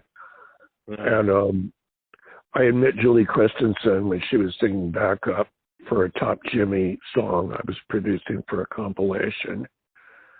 And we ended up striking up a romance, and also I wanted her to sing a bunch of stuff on that Divine Horseman, that first solo record. And then when I started the band, we were basically a couple at that point, and I wanted her to sing co-lead vocals, and she agreed. And we were trying to get a deal for a while with different labels as Divine Horsemen, and finally, unbelievably, we got one with SST, which I thought was an odd fit, but considering they had done the Meat Puppets when they were doing their country western kind of stuff, it didn't seem that odd by 1986 when we got the SST deal. And we were starting to do more electric kind of songs again that had, some of them had a little more punk feel to them. On Devil's River, that album that was the first one on SST. And then by the time we got to the second album and the third album, Middle of the Night. And by the time Snake Handler came around, it was really a lot more. There was a lot more punk rock again. It was like, I hate that. I kind of hate that description, country punk, but that's kind of what it was. There was a little more punk in it than country and on Snake Handler. And that continued. We had an EP come out after the band had broken up in '88. The band had broken up in December of '87, and then we had already recorded the EP, and that came out in March of '88. Mm-hmm. And that was more, electric. Yeah. And then we didn't do anything again until, Julie and I started speaking again after I got clean in '96, but she was married again and had a kid, and they were living in Ojai, and she was just doing her own solo stuff. And she had already, in between when we weren't speaking, she had sung back up for Leonard Cohen for a while, for a couple of years. Oh, okay. She did a few tours. Actually, she was touring a lot with him in the early '90s, and then she had her son, and she had to stop touring for a while. Mm. She actually got asked by Leonard to come back and sing again in the late '90s, but her son was still too young. She didn't want to leave him, so. But she stayed friends with Leonard up until he died. She and I would occasionally talk about doing music again, but we never really talked about it seriously. I was working at the American Cinematheque in Hollywood as one of the film programmers between 1999 and 2009. Mm. And then I was teaching for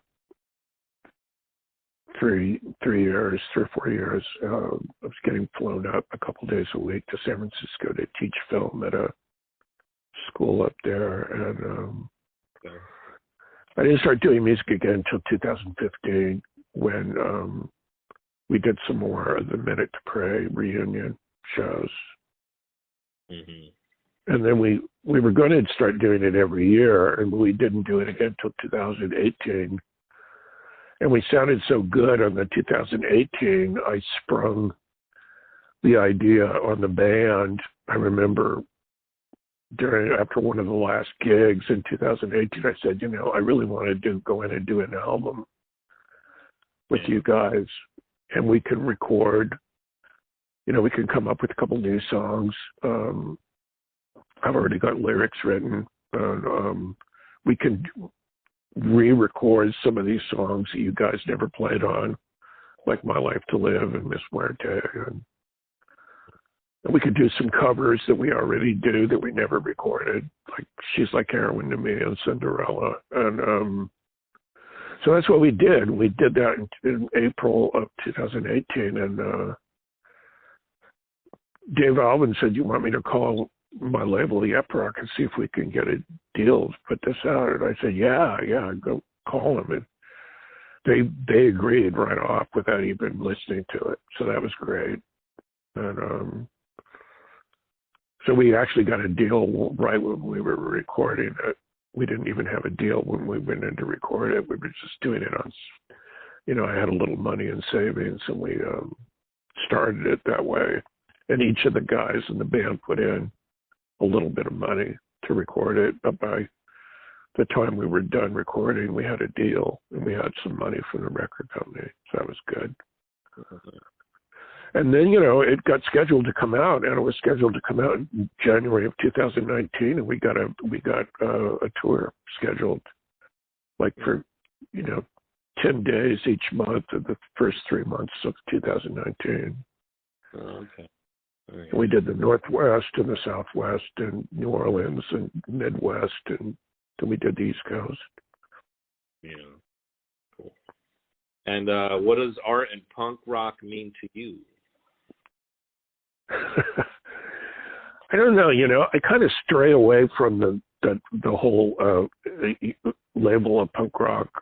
Part of it is because No, I don't feel so alienated from that label anymore, but for a while, the advent, the coming of all the hardcore thrash stuff, which really kind of ruined the scene that was around the time I did Divine Horseman. I was really sick of the punk scene because it really had kind of eaten itself up and destroyed itself with all the hardcore chaos. And when I started doing the Flesh Eaters again in the early 90s, it was still, I thought of it as punk, but it wasn't hardcore. I didn't think of it as hardcore punk.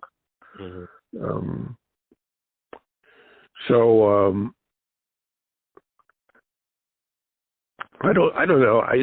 The whole label of anything, it's the same with film noir. For instance, a lot of people don't think something is film noir because it doesn't have shadowy photography and guys in trench coats walking around. But that has nothing to do with what is noir. I mean, noir is like an idea. It's like a worldview. It's like a dark worldview. It's probably like the same thing for a lot of goth people. I mean, I tend to laugh at the idea of goth, but noir, it's kind of a similar thing. It's more of an idea than a look. I mean, for a lot of people, it's about the style and the look, and that certainly can inform it. But for me, it's more about the content. And that's always what punk was to me, too. It's like a lot of people identify with punk, and they talk about the mohawk hairdos and the studs on the leather bracelets and the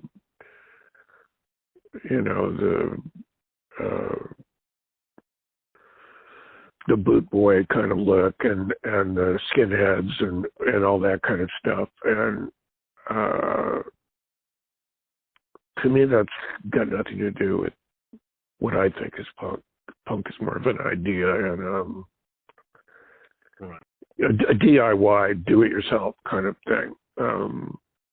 That's really what punk is to me, is to do DIY, do-it-yourself. That's my books are punk rock in that way, because I do them myself. I don't want any publisher. The one legitimate book that I put out through a publisher, a quote-unquote publisher, where I actually got paid some money. I got paid $1,500 for a film book I did in 2005 on some, Japanese cult films called Outlaw Japanese Film Masters or Outlaw Masters of Japanese Film. It was a British publisher, and I got like $1,500, and I've never seen any royalties since then. And the book's still in print, as far as I know, and trying to get any royalties out of them. I tried 3 or 4 times about 5 years after the book came out, and they would always say, "Oh, we're just about ready to break even," and then they never come through with any money, and I haven't heard from them in over 12 years. So it's like, fuck you. It's like, they're here in the States. I would try and like make more of a thing, but they're a British company. It's like, fuck it. So I've just always put the stuff out myself. I did it with a friend in the early, like the 2009, 2013 period, but I had a falling out with him. He had a company called New Texture, and it was kind of self-publishing, but he was the one who laid the books out. And then I started laying the books out in 2011. And he really didn't do that much anymore except get them out through Amazon. And then I had a falling out with him in 2013. I had helped my girlfriend at the time, Donna, get her book out through him too. And we had a big falling out with him, and he locked us out of our accounts on Amazon. So I just put all the books out again myself. He didn't have any rights to them, and we didn't have anything in writing. So we just I just put out all my books myself again, and that's what I did with the Japanese gangster encyclopedia. That's the way to go. Yeah, and I've actually made more money that way. So, and I don't make that much, but I'll make $2 or $3 grand a year or something. It's like better than nothing. I've always put this myself. But that's what punk rock is to me. It's like doing stuff yourself and making it happen and being kind of independent that way. There's a lot of filmmakers that I think are, indie filmmakers that I would consider that. Oh, yeah. For sure. They have kind of that punk attitude. They might not look like punk rock, but they have yeah. For sure. It's always been more about an idea than a look necessarily. Right. So. Yeah. What are your top 3 horror movies besides top three horror movies? Oh gosh, that's really hard because I have so many I love.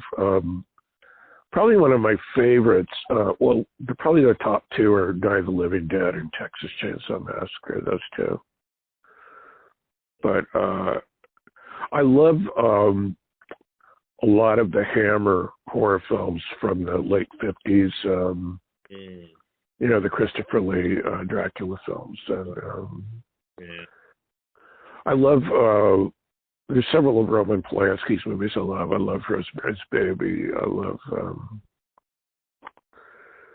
there's some science fiction horror films from the mid-50s, like, I don't know if you've heard of them, the Quatermass films. And the original Invasion of the Body Snatchers from the mid-50s is really good. And the band name came from the horror movie, right? Flesh Eater. Well, the Flesh Eaters, I don't mind people thinking that it came from the movie. I actually saw the movie when it came out when I was a kid. I talked my parents into taking us to the drive-in, which they regretted because they hated the movie. But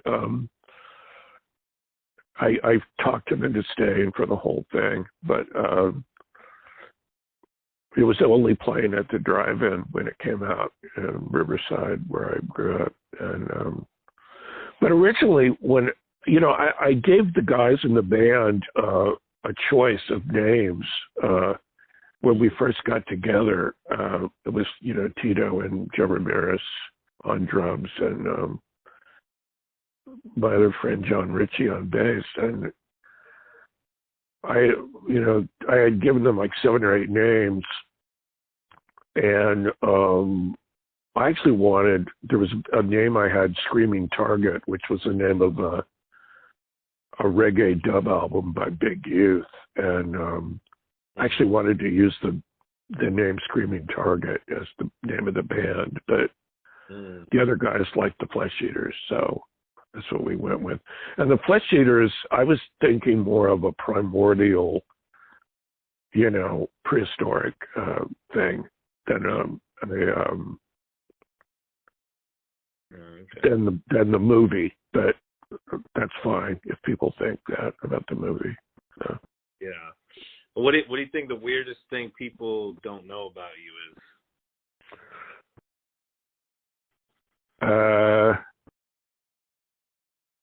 I don't know. I don't know. Let me keep that private. What's next for you? Huh? What's next for you? Just the Divine album, or? Oh yeah. Well, the Divine Horseman album will be out in October. That's what we're shooting for right now. I don't know if that's going to change, but that should be doable. And hopefully, we're going to have the videos come out over the summer. There'll be one. Hopefully, there'll be one in June, and then we'll release another one in August, and then another one in October, right before the record comes out. So the videos. I'm also one of the things I'm doing to make some money is there's a friend of mine. She's an editor at a big publisher in New York, and she has a lot of people she knows working part-time for her doing proofreading of books that she edits. And she offered me some work, like, to do from home, like, a few months ago, like right before the new year. And I said, sure, I'd love to do it. And I was a little worried because I wasn't sure if I knew how to do it officially, like the big publishers do it. But she said, don't worry about that. Just I'll send you some notes on the marks to make and how to mark up a page. So I've been doing that part-time. I'm doing proofreading a couple books a month to make some extra money. I'm on Social Security, and then I get a little money from my own books, and I get a little money, very little money from my music over the years, still royalties. So, and not very much. And I still get some movie royalties too. But what's next? Also, I put out 2 books by some friends of mine. A book of poetry by Nika Ray, who's daughter of the director Nicholas Ray, who had done Rebel Without a Cause and a lot of other great films. And she had been on the whole punk scene in the early 80s and knew a lot of the same people I did. She was friends with a lot of those folks, and I never met her back then. I don't know how we never met. But I met her through my last girlfriend, Donna, who was good friends with her back in the about 12 or 13 years ago. And I saw Nika read some poetry in 2019. I said, I'd be glad to help you put out a book of your poetry if you want. And she was up for it. And her husband's an artist, and I put out a book of her poetry with his drawings through my little publishing company, self-publishing, in 2020. And then also another friend of mine, a female writer who's a school teacher up in San Francisco, who's had a couple punk bands before she started teaching. And she wrote a kind of a fictional memoir of a period where she lived in Las Vegas, the punk scene in the 80s. It's a really dark book. It's about a girl who gets murdered by this predator biker drug dealer, and her ghost is narrating the story. And she was a punk rock girl in high school, gotten victimized by this biker guy at a party. And the whole story is told from the point of her view, this dead person. This ghost is telling the story, basically. It's really good. It's called You Used to Know Me. I put that out. Yeah, You Used to Know Me. And I don't know if you follow me on Facebook, but I quite often in my stories, I'll promote all those books, my books, and the books by Nika and Michelle. And I'm going to do another book by each of them. They're supposed to be getting me their finished books in the next couple months, and I'm going to start laying them out over the summer. I'll be doing that, and we're going to start rehearsing again during the summer with a new drummer. This guy Johnny Ray, who was on the Ashes of Time Flesh Eaters album, which is from 1999. It only came out on CD, but he played drums on that. He's really good. Yeah. He's gonna be the drummer, at least on the gigs we do after the record comes out. And we have to start rehearsing sometime during the summer for that. So we've got a lot of stuff. You guys will be coming back to San Francisco, right? I imagine. I hope so. You know, it was really difficult in 2022. We were trying to do gigs to promote the record that came out in August of 2021, but the COVID thing made it really difficult. We had a gig planned, scheduled at Bottom of the Hill, and oh, that's right, I remember that. yeah, and we had to cancel it because of low ticket sales. Pre-ticket, you know, the pre-order was really low. Yeah. And they were guaranteeing us a good guarantee, and they were like afraid they were going to lose their shirt. So, but I think a lot of people, I know a lot of people that are over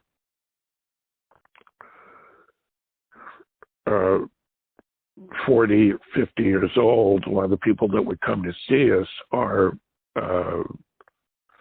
they don't do, especially since COVID, they don't decide if they're going to go until right before. They're not going to buy tickets in advance. Right.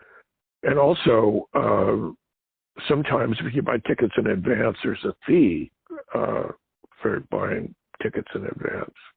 Right. And if you buy tickets at the door, it's cheaper. So, also, I'm friends with Larry Schimmel, who's in Death Valley Girls, and he was actually the guitar player, one of the guitar players on Ashes of Time, and I had told him about us having problems having to cancel gigs. We had to cancel another one in Northern California as well, and then the one in Palm Springs, we were just going to postpone a couple days, but then Peter, our guitar player, had some work that he couldn't turn down, and we had to cancel the Palm Springs gig too. We only did one gig, which was really disappointing. Well, I mean, yeah. But things have changed a lot with the COVID thing. I mean, it's not as big an issue.